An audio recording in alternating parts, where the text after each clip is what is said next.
আমাদের মডেলিংয়ের জার্নিটা কলকাতা থেকে আমরা দুজন একসাথেই শুরু করেছিলাম, আর এই অভিজ্ঞতাটা আমাদের দুজনের কাছে একদমই নতুন।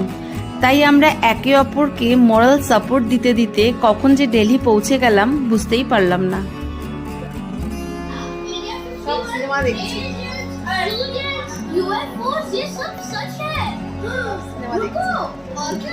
ওদিকে আমি যখন আমার বন্ধুকে নিয়ে আড্ডায় ব্যস্ত, আর এদিকে বাচ্চাগুলো তাদের মতন করে বেশ একটা পরিবেশ তৈরি করে নিয়েছে।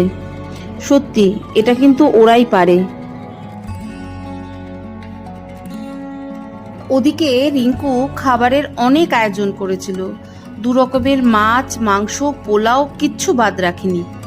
দাদা কিরকম সার্ভ করছি ও না হেল্প করলে আমি পারতাম না। বাবা। তবে একজন